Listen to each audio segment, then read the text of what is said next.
আচ্ছা, একটু ভাবুন তো, এমন একটা উৎসবের কথা যেখানে ধরুন কোনো দৃশ্যমান আলো নেই, কোনো কোলাহল নেই, মানে বাইরের জগতের কোনো চাকচিক্যই নেই। হ্যাঁ, মানে একদম একটা নিকষ কালো অন্ধকার। আর সেই অমাবস্যার রাতে খুব নিঃশব্দে একটা অদ্ভুত আচার পালিত হচ্ছে। ঠিক। আমরা সাধারণত কালীপূজা বলতে তো ওই প্রদীপের আলো বা বাজি ফাটানোই বুঝি, মানে একটা জমকালো আনন্দ উদযাপনের ছবি আমাদের মাথায় আসে। একদমই তাই। কিন্তু আজ আমাদের হাতে যে বিভিন্ন ঐতিহাসিক প্রবন্ধ আর গবেষণামূলক নোটগুলো রয়েছে, সেগুলো কিন্তু সম্পূর্ণ ভিন্ন একটা দিকের উন্মোচন করছে। হ্যাঁ, আর সেই তথ্যগুলোর উপর ভিত্তি করেই আজকের এই গভীর আলোচনায় আমরা ফলাহারিণী কালীপূজার অন্তরালে থাকা একটা আধ্যাত্মিক রহস্যের গভীরে প্রবেশ করব। এবং এই আলোচনার মূল লক্ষ্যটাই হল ওই মানুষের অহংকার থেকে শুরু করে মোক্ষ বা আধ্যাত্মিক মুক্তির দিকে যে একটা অত্যন্ত ব্যক্তিগত যাত্রা রয়েছে, তার রূপরেখাটা আসলে কেমন হয় সেটা খুঁজে বের করা। এই যাত্রাটা সত্যি খুব চিত্তাকর্ষক, কারণ এই যে বাহ্যিক আড়ম্বরের বদলে মানুষের ভেতরে জমে থাকা পাপ আর কর্মফলকে সমূলে বিনাশ করার একটা ব্যাপার, এর শুরুটা তো হয় একেবারে আমাদের মনস্তাত্ত্বিক শেকড় থেকে, তাই না? ঠিক তাই। মানে হিন্দু দর্শন আর তন্ত্রশাস্ত্রের মূল কথাই কিন্তু এটা। মানুষের জীবনের এই যে সমস্ত অহংবোধ বা দুঃখ কিংবা ধরুন এই যে পুনর্জন্মের চক্র, এগুলোর মূল কারণই হল মানুষের কর্মের ফলাফল। আচ্ছা, আর এই কর্মফল থেকে মুক্তির উপায় খোঁজার মাধ্যমেই কি আমাদের ওই অন্তর্মুখী যাত্রার সূচনা হয়? হ্যাঁ, একদম। ওই ফলাহারিণী শব্দটার ব্যুৎপত্তি একটু খেয়াল করলে কিন্তু বিষয়টা স্পষ্ট হবে। সংস্কৃত শব্দ ফল মানে হল আমাদের কাজের ফলাফল বা ওই কর্মফল।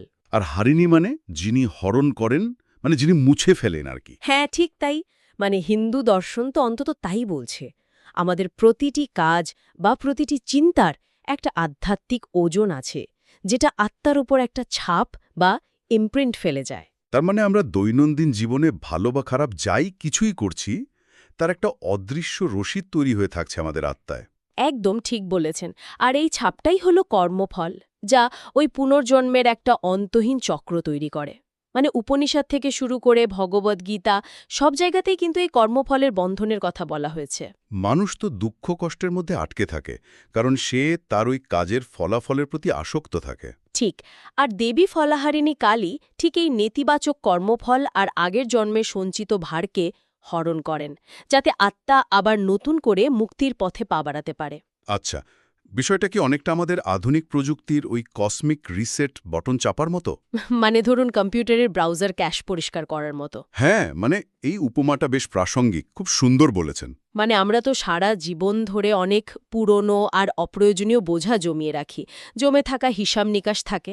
এই পূজার মাধ্যমে যেন সেই পুরো সিস্টেমটাকে এক নিমিষে ডিলিট করে দেওয়া হয়, একটা মেমোরি ক্লিয়ার করার মতো ব্যাপার যায়।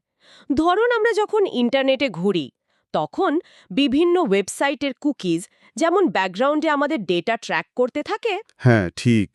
আমাদের না জানিয়েই ট্র্যাক করে। ঠিক তেমনি আমাদের প্রতিটি কর্মের বাসনা আর আসক্তি কিন্তু আমাদের আধ্যাত্মিক রেকর্ডে জমা হতে থাকে। সিস্টেম যখন এই কুকিজ আর ক্যাশ মেমোরিতে অতিরিক্ত বোঝাই হয়ে যায়, তখন কি হয়? কম্পিউটার স্লো হয়ে যায় বা হ্যাং করে যায়। একদম। আর মানুষের আত্মিক অবস্থাও ঠিক তেমনি স্থবির হয়ে পড়ে। মানুষ তার অতীত কর্মের বোঝায় এতটা নুব্জ হয়ে থাকে যে নতুন করে কিছু ভাবার স্পেসই থাকে না। আধ্যাত্মিক পথে এগোনোর কোনো জায়গাই অবশিষ্ট থাকে না। তার মানে এই ক্যাশ মেমোরি যতক্ষণ না পরিষ্কার হচ্ছে ততক্ষণ মুক্তির কোনো উপায় নেই। না, একদমই নেই। ওই কর্মফলের প্রতি আসক্তি কমানো আর নিজের অহংকার বিসর্জনের মাধ্যমেই কিন্তু আসল স্বাধীনতা বা মোক্ষ লাভ করা সম্ভব। কিন্তু এই ক্যাশ পরিষ্কার করার বা অহংকার ধ্বংস করার যে বাহ্যিক রূপটা, মানে ইন্টারফেস যেটা, সেটা তো বেশ ভয়ঙ্কর। কর্মফলের বোঝা মুছে ফেলার জন্য মানুষকে তার নিজের মিথ্যা পরিচয় ধ্বংস করতে হয়। হ্যাঁ, আর দেবীর বাহ্যিক রূপটি ঠিক সেই ধ্বংসেরই একটা চাক্ষুষ রূপক। মানে আমরা যদি দেবীর মূর্তির দিকে তাকাই, গভীর কালো বর্ণ, গলায় মুন্ডমালা, হাতে খড়গ বা তলোয়ার, আরেক হাতে একটা ছিন্ন মস্তক, আর নিচে পদদলিত হচ্ছেন স্বয়ং শিব। এটা তো কোনো শান্ত বা প্রশান্তির দৃশ্য নয়। এত রূঢ় আর ভয়ঙ্কর কেন? কারণ মানুষের অজ্ঞতা আর মিথ্যা অহংকার এত সহজে দূর হয় না। এর প্রতিটি উপাদানের পেছনে এক গভীর মনস্তাত্ত্বিক অর্থ লুকিয়ে আছে। শুরুতেই যদি ধরুন দেবীর কালো বর্ণের কথা ধরি, এটি কিন্তু কোনো সাধারণ রং নয়। আচ্ছা, তাহলে এই কালো রংটা আসলে কিসের প্রতীক? কালো হল মহাজাগতিক শূন্যতার প্রতীক, ওই মহাশূন্য বা ব্ল্যাক হোলের মতো, যেখান থেকে সমস্ত সৃষ্টির উদ্ভব হয় আর যেখানে সবকিছু এসে বিলীন হয়ে যায়। মানে আলো যেমন সবকিছুকে দৃশ্যমান করে, অন্ধকার বা কালো রং সবকিছুকে নিজের ভেতরে শুষে নেয়। একদম তাই। আর ওই যে গলার মুন্ডমালা, ওগুলো তো কোনো আক্ষরিক মানুষের মাথা নয়, ওগুলো আসলে মানুষের অহং বা দম্ভ আর অজ্ঞতা ধ্বংসের চিহ্ন। আর হাতের ওই অস্ত্রগুলো, বিশেষ করে তলোয়ার আর সেই রক্তমাখা কাটা মাথা, রক্ত আর ছিন্ন মস্তক দেখে তো মনে হতে পারে এটি নিছকই একটা ভায়োলেন্ট ব্যাপার। এর গভীরে আত্মশুদ্ধিটা ঠিক কিভাবে কাজ করে? এই হিংস্রতা কোনো আক্ষরিক সহিংসতা নয়, এটি একটা রূপক। দেবীর হাতের খড়গ হল জ্ঞান ও প্রজ্ঞার প্রতীক। মানুষের অজ্ঞতার জাল তো বহু জন্ম ধরে অত্যন্ত শক্ত হয়ে পেঁচিয়ে আছে, তা তো আর আলতো করে খোলা সম্ভব নয়। হ্যাঁ, সেই জাল কাটতে গেলে তো জ্ঞানের এক নির্মম আর ধারালো আঘাতের প্রয়োজন হয়। ঠিক বলেছেন। আর তার হাতের ওই ছিন্ন মস্তক হল মানুষের মিথ্যা পরিচয় বা ফলস আইডেন্টিটি ধ্বংসের প্রতীক। একজন মানুষ তো সারা জীবন নিজের পদবি বা ক্ষমতা দিয়ে একটা পরিচয় তৈরি করে। সম্পদ, রূপ বা স্টেটাস দিয়ে তৈরি করা পরিচয়, যা আসলে ক্ষণস্থায়ী বা মিথ্যা। হ্যাঁ, সেই মিথ্যা অহংকারকে খণ্ডন করার দৃশ্যই হল ওই ছিন্ন মস্তক। এটি মানুষের ভেতরের ভয় আর সীমাবদ্ধতাকে ধ্বংস করার জন্য মহাজাগতিক শক্তির এক চূড়ান্ত পদক্ষেপ। এই খণ্ডন করার বিষয়টা দেবী মাহাত্ম্যে বর্ণিত সেই রক্তবীজ অসুরের পৌরাণিক কাহিনীর কথা মনে করিয়ে দেয়। আমাদের উৎসগুলোতে এই কাহিনীটার খুব সুন্দর মনস্তাত্ত্বিক ব্যাখ্যা দেওয়া হয়েছে। হ্যাঁ, রক্তবীজের ক্ষমতাটা তো অদ্ভুত ছিল। তার শরীর থেকে এক ফোঁটা রক্ত মাটিতে পড়লে সেখান থেকে হুবহু আরেকজন রক্তবীজ অসুরের জন্ম হতো। মানে দেবী তাকে আক্রমণ করছেন, আর তার রক্ত মাটিতে পড়ার সাথে সাথে পুরো যুদ্ধক্ষেত্র নতুন অসুরে ভরে যাচ্ছে। এই পৌরাণিক গল্পটা কিন্তু মানুষের অবচেতন মনের একটা নিখুঁত প্রতিচ্ছবি। রক্তবীজ হল আমাদের বাসনা আর অহংকারের প্রতীক। মানুষের মনের গঠনই তো এমন। মানে একটা বাসনা পূরণ হতে না হতেই সেখান থেকে আরও 10টা নতুন বাসনার জন্ম হয়, তাই না? ঠিক। একটা চাহিদা মিটলে আমরা ভাবি শান্তি পাব, কিন্তু সেই তৃপ্তি থেকেই আরও নতুন চাহিদার রক্ত মাটিতে পড়ে নতুন অসুরের জন্ম দেয়। মানুষের অহংকারও ঠিক এভাবেই বহুগুণে বৃদ্ধি পেতে থাকে। যদি না তা সমূলে বিনাশ করা হয়। দেবী কালী তাই যুদ্ধে কি করলেন? রক্তবীজের রক্ত মাটিতে পড়ার আগেই তার নিজের জিহ্বা প্রসারিত করে পান করে নিলেন। হ্যাঁ, আর এর মনস্তাত্ত্বিক অর্থ হল বাসনাকে তার মূলে গিয়ে ধ্বংস করতে হবে। তাকে প্রশ্রয় দিয়ে মাটিতে বাড়তে দেওয়া যাবে না, না হলে তা কখনোই শেষ হবে না। মানে আমরা যদি শুধু ওপর ওপর আমাদের সমস্যাগুলো সমাধানের চেষ্টা করি বা জাগতিক চাহিদা মিটিয়ে শান্তি খুঁজতে যাই, তাহলে সেগুলো আবার নতুন রূপ নিয়ে ফিরে আসবে। একদম, একদম গোড়া থেকে উৎপাটন করতে হবে। কিন্তু এই যে গোড়া থেকে অহংকার উৎপাটন করার কথা বলা হচ্ছে, এই কাজটা তো কোনো জমকালো উৎসবে বা 10 জনের মাঝে দাঁড়িয়ে করা সম্ভব নয়। এর জন্য তো একটা সম্পূর্ণ ভিন্ন পরিবেশের দরকার। ঠিক এই কারণে কার্তিক অমাবস্যায় অনুষ্ঠিত দীপাবলির কালীপূজা আর জ্যৈষ্ঠ অমাবস্যায় অনুষ্ঠিত ফলহারিণী কালীপূজার পার্থক্যটা এত গুরুত্বপূর্ণ। মানে দীপাবলি হলো মূলত উৎসব, আলো বা সমৃদ্ধির প্রতীক। সেখানে আমরা বাইরের জগৎকে আলোকিত করি, প্রদীপ জ্বালাই, সবার সাথে মিলে আনন্দ করি। হ্যাঁ, এটি আমাদের সামাজিক জীবনের একটা অংশ। তাহলে দীপাবলি যদি হয় মানুষের বাইরের জগতের এক জমকালো পার্টি, যেখানে আমরা আমাদের অর্জনগুলো উদযাপন করি, তবে ফলহারিণী পূজা হল কোলাহল থেকে দূরে নিজের মনের অন্ধকার ঘরের ভেতরে একাকী প্রবেশ করার মতো একটা স্পিরিচুয়াল রিট্রিট। একদম সঠিক বিশ্লেষণ করেছেন। ফলহারিণী হল নিবৃত ধ্যানের আর আত্মশুদ্ধির প্রতীক। এটি তো কোনো সর্বজনীন বা সামাজিক কোলাহলের জায়গা নয়। আচ্ছা, এই পূজার সাথে জড়িত ব্যক্তিগত আচার অনুষ্ঠানগুলো খেয়াল করলেই কিন্তু এর অন্তর্মুখী রূপটা বোঝা যায়। হ্যাঁ, এই দিনে ভক্তরা সাধারণত দিনভর উপবাস করেন। কেউ কেউ সম্পূর্ণ নির্জলা উপবাস করেন, আবার কেউ হয়তো শুধুমাত্র সাধারণ ফল আর জল খেয়ে থাকেন। উপবাসের এই রীতির মূল উদ্দেশ্য তো শুধু শরীরকে কষ্ট দেওয়া বা শারীরিক শুদ্ধি নয়। এর প্রধান লক্ষ্য হল আত্মনিয়ন্ত্রণ আর একাগ্রতা বৃদ্ধি করা। ঠিক বলেছেন। যখন মানুষ খাদ্যের মতো মৌলিক বাসনাকে নিয়ন্ত্রণ করতে শেখে, তখন তার ভেতরে জাগতিক আসক্তি কমানোর একটা শক্তি তৈরি হয়। আর নৈবেদ্য হিসেবে দেবীকে যে লাল জবা ফুল নিবেদন করা হয় তারও তো একটা শক্তিশালী প্রতীকী অর্থ রয়েছে। হ্যাঁ, লাল রং একদিকে যেমন শক্তির প্রতীক, অন্যদিকে তা মানুষের প্রবল কামনা বাসনারও প্রতীক। দেবী চরণে লাল জবা দেওয়ার মানে হল নিজের ভেতরের সমস্ত কামনা বাসনাকে সমর্পণ করা। কিন্তু আমার কাছে সবচেয়ে কৌতূহল উদ্দীপক লাগে পূজার সময়টা, মানে ওই মধ্যরাতের নিস্তব্ধতা। মানুষ তো স্বভাবতই অন্ধকারকে ভয় পায়, রাতকে এড়িয়ে চলতে চায়। আত্মশুদ্ধির জন্য এই মধ্যরাতকেই কেন বেছে নেওয়া হলো? কারণ অন্ধকার বা মধ্যরাত মানুষের মনস্তত্ত্বের সবচেয়ে গভীরে আঘাত করে। মনোবিজ্ঞানী কার্ল ইয়ুং, যাকে মানুষের শ্যাডো সেলফ বা ছায়া সত্তা বলেছেন, এটি অনেকটা সেরকম। মানে দিনের আলোতে তো আমরা অনেক কিছু দিয়ে নিজেদের ভুলিয়ে রাখি, অফিসের কাজ বা সামাজিক মেলামেশা। হ্যাঁ, ওই বাহ্যিক কোলাহল দিয়ে আমরা আমাদের ভেতরের শূন্যতা বা ভয়গুলোকে ঢেকে রাখি। কিন্তু রাতে, বিশেষ করে অমাবস্যার অন্ধকারে, যখন চারপাশ সম্পূর্ণ নিস্তব্ধ হয়ে যায়, তখন বাইরে মনোযোগ দেওয়ার মতো আর কিছুই থাকে না। তখন মানুষের ওই অবচেতন মন বা শ্যাডো সেলফ সামনে চলে আসে। তার ভেতরে সমস্ত ভয় বা অপরাধবোধগুলো একেবারে প্রকট হয়ে ওঠে। ঠিক তাই, শূন্যতা আর সীমাবদ্ধতাগুলো সামনে এসে দাঁড়ায়। এক ধরনের সেন্সরি ডিপ্রাইভেশন আর কি, যেখানে বাইরের ইনপুট বন্ধ হয়ে যাওয়ায় নিজেকে নিজের মুখোমুখি দাঁড়াতেই হয়। হ্যাঁ, এবং এই মুখোমুখি দাঁড়ানোটাই এই পূজার আসল উদ্দেশ্য। উপবাস আর মধ্যরাতের অন্ধকার এই অন্তর্মুখী যাত্রার জন্য অপরিহার্য। কারণ অন্ধকারকে পাশ কাটিয়ে বা এড়িয়ে গিয়ে সত্যিকারের মুক্তি সম্ভব নয়। একদম, অন্ধকারের মুখোমুখি দাঁড়িয়ে নিজের ভেতরের সবচেয়ে গভীর ভয়গুলোকে জয় করে তবেই চেতনার আলো জ্বালতে হয়। দেবী কালীর উপাসনা মানে সেই অসীম শক্তির কাছে সম্পূর্ণ আত্মসমর্পণ করা। যেখানে নিজের অন্ধকার দিকটাকে স্বীকার করে নিতে হয়। কিন্তু এখানে একটা বড় রকমের ধাক্কা লাগে, মানে যাকে আমরা এক ধরনের প্যারাডক্স বা বৈপরীত্য বলতে পারি। আচ্ছা, কিরকম?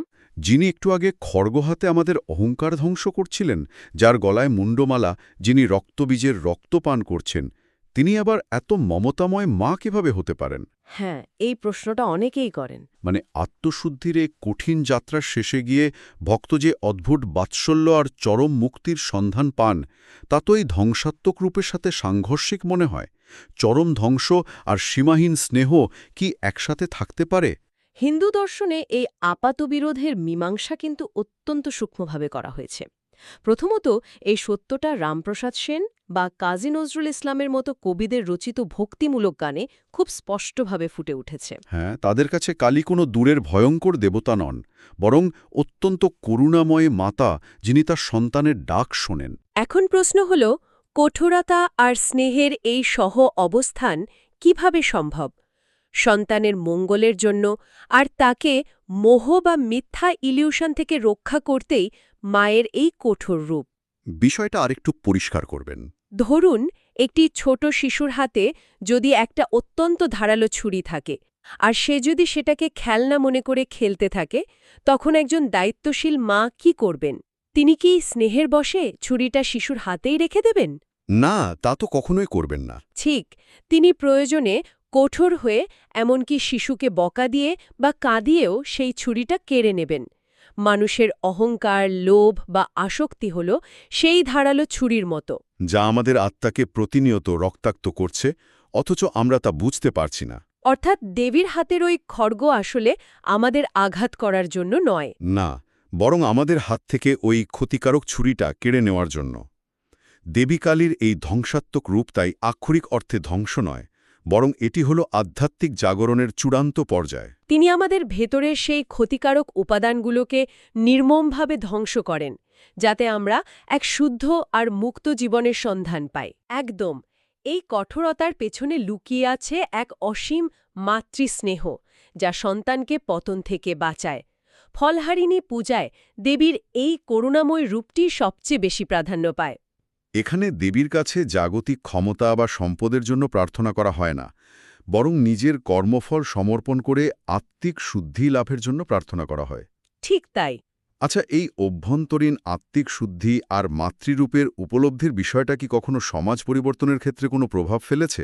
হ্যাঁ, অবশ্যই। কারণ আমাদের কাছে থাকা ঐতিহাসিক নোটগুলোতে 1872 সালের জ্যৈষ্ঠ অমাবস্যায় শ্রীরামকৃষ্ণ কর্তৃক আয়োজিত ঐতিহাসিক ষোড়শী পূজার উল্লেখ রয়েছে, যা এই ফলহারিণী পূজার রাতেই ঘটেছিল। হ্যাঁ, 1872 সালের এই ঘটনাটি আধুনিক হিন্দু আধ্যাত্মিকতায় একটি যুগান্তকারী মাইলফলক। সেই রাতের প্রেক্ষাপটটা একবার ভাবুন তো। তখন তো সমাজের অবস্থা বেশ রক্ষণশীল ছিল। ঠিক, নারীদের খুব একটা স্বাধীনতা ছিল না। পুরুষতান্ত্রিক সমাজ ব্যবস্থায় তাদের অবস্থান ছিল অনেকটাই গৌণ। সেই সময়ে ফলহারিণী পূজার পবিত্র রাতে শ্রীরামকৃষ্ণ কোনো মাটির মূর্তির বদলে তার নিজের স্ত্রী শ্রী সারদা দেবীকে জগন্মাতা রূপে দেবীর আসনে বসিয়ে পূজা করেছিলেন। তিনি তো সারদা দেবীকে সাক্ষাৎ ঈশ্বরগানে মন্ত্রোচ্চারণ করে আরাধনা করেন। শেষে নিজের সমস্ত সাধনার ফল সারদা দেবীর চরণে সমর্পণ করেছিলেন। একদম। তৎকালীন রক্ষণশীল সমাজ ব্যবস্থার কথা চিন্তা করলে এটা তো এক অভাবনীয় আর অত্যন্ত সাহসী পদক্ষেপ। এর মনস্তাত্ত্বিক আর সামাজিক প্রভাব কতটা গভীর ছিল বলে আপনি মনে করেন? এর প্রভাব ছিল সুদূরপ্রসারী। এটি ছিল নারীত্বের প্রতি সর্বোচ্চ সম্মান আর নারীবাদী আধ্যাত্মিকতার এক অনন্য দৃষ্টান্ত। এই ঘটনার মাধ্যমে শ্রীরামকৃষ্ণ শুধু নারীদের ভেতরকার ঈশ্বরীয় সত্তাকেই স্বীকৃতি দেননি, বরং তিনি বুঝিয়েছিলেন যে ঈশ্বরকে ভয় বা রূঢ়তার মাধ্যমে নয়, ভালোবাসা, সম্মান আর আত্মসমর্পণের মাধ্যমে পেতে হয়। ঠিক। তিনি প্রচলিত পুরুষতান্ত্রিক ধ্যানধারণাকে সরাসরি চ্যালেঞ্জ করেছিলেন। তিনি প্রমাণ করেছিলেন যে ফলহারিণী শুধু অতীত কর্ম মুছে ফেলার দেবী নন, তিনি সমাজে নারীর প্রতি দৃষ্টিভঙ্গির যে নেতিবাচক কর্মফল সেটাও মুছে ফেলার প্রেরণা দিতে পারেন। এই ঐতিহাসিক প্রেক্ষাপট থেকে আমরা যদি একেবারে বর্তমান সময়ে ফিরে আসি, তবে এই ফলহারিণী কালীপূজার প্রাসঙ্গিকতা কতটা? আজকের দিনেও এর প্রাসঙ্গিকতা বিশাল। কারণ আধুনিক জীবনে মানুষ তো প্রতিনিয়ত মানসিক চাপ আর উদ্বেগের মধ্যে দিয়ে যাচ্ছে। আমরা সারাক্ষণই তো একটা ফলাফলের পিছনে ছুটছি। কর্পোরেট প্রমোশন চাই, টাকা চাই, সোশ্যাল মিডিয়ায় স্বীকৃতি চাই। হ্যাঁ, আমরা যা কিছু করছি তার একটা নির্দিষ্ট জাগতিক ফল আশা করছি, আর সেই ফল মনমতো না পেলেই তীব্র হতাশা গ্রাস করছে। ঠিক এখানেই ফলহারিণী কালীপূজার মূল দর্শনটি আমাদের দৈনন্দিন জীবনের সাথে নিখুঁতভাবে মিলে যায়। আজকের দিনে এটি কেবল একটি প্রাচীন ধর্মীয় আচার নয়, একদমই না, বরং কর্মফলের বন্ধন ছিন্ন করে অহংকার বিসর্জন দিয়ে মানসিক মুক্তির পথে এগিয়ে যাওয়ার এক মনস্তাত্ত্বিক রূপরেখা। যখন কোনো ব্যক্তি বিশ্বাস করে যে তার সঞ্চিত কর্মফলের ভার আর তার নিজের কাঁধে নেই, তখন তার ভেতরে এক অদ্ভুত মুক্তির অনুভূতি আসে। এই অনুভূতি তাকে নিজের ভুলগুলো শুধরে নেওয়ার আর অন্যকে ক্ষমা করার একটা বিশাল স্পেস তৈরি করে দেয়। এই আধুনিক আর তীব্র প্রতিযোগিতাপূর্ণ পৃথিবীতে এটা অত্যন্ত জরুরি। ঠিক বলেছেন। আমরা অনেক সময় বুঝতেও পারি না যে জিনিসগুলোকে আমরা সাফল্যের চূড়ান্ত মাপকাঠি ভাবছি, সেগুলোই আসলে আমাদের বেঁধে রাখছে। আমাদের ইগো, আমাদের ফলস আইডেন্টিটি, এগুলো আমাদের একটা অদৃশ্য খাঁচায় আটকে রেখেছে। দেবী ফলহারিণী সেই খাঁচা ভাঙার সাহস দেন। কারণ সত্যিকারের মুক্তি তো বস্তুগত সাফল্যে নেই, তা রয়েছে ভেতরে রূপান্তরে। ভয়হীনতা, সাহস আর নেতিবাচকতা থেকে মুক্তি, এগুলো আমাদের প্রাত্যহিক জীবনের প্রতিটি পদক্ষেপে সমানভাবে প্রয়োজনীয়। আজকের এই গভীর আলোচনায় আমরা দেখলাম কিভাবে একটি অমাবস্যার রাত মানুষকে তার নিজের মুখোমুখি দাঁড় করায়। দেবী ফলহারিণীর খড়গ শুধু অজ্ঞানতার অন্ধকার কাটে না, তা আমাদের অহংকারের শেকলও ছিন্ন করে দেয়। আর আমাদের শেখায় কিভাবে কর্মের প্রতি আসক্তি ত্যাগ করে পরম শান্তির দিকে এগিয়ে যেতে হয়। তবে আজকের এই বিশ্লেষণ শেষ করার আগে একটা গভীর ভাবনার উদ্রেককারী প্রশ্ন রেখে যেতে চাই। বলুন। আমরা আলোচনার শুরুতে যে দৃশ্যপট নিয়ে কথা বলেছিলাম, ওই অন্ধকার দেবীর হাতের ধারালো অস্ত্র আর সেই রক্তমাখা ছিন্ন মস্তক, তা নিয়ে আরেকবার চিন্তা করুন। আচ্ছা। দেবীর হাতের ওই ছিন্ন মস্তকটি যদি কোনো প্রাচীন পৌরাণিক অসুরের না হয়ে আমাদের নিজেদেরই সেই অতি পরিচিত আর অত্যন্ত প্রিয় অহংকারের মস্তক হয়। বাপরে, এটা তো খুব গভীর একটা ভাবনা। তবে কি আমরা সত্যি সত্যি প্রতিদিনের জীবনে নিজেদের সেই সযত্নে লালিত মিথ্যা পরিচয় আর ইগোকে নির্দ্বিধায় বিসর্জন দিতে প্রস্তুত? আজকের মতো তথ্য অনুসন্ধান আমরা এখানেই শেষ করছি। হ্যাঁ, নতুন কোনো তথ্য আর বিশ্লেষণের সাথে আবারও কথা হবে। ততক্ষণ পর্যন্ত এই বিষয়টা নিয়ে চিন্তা করতে থাকুন।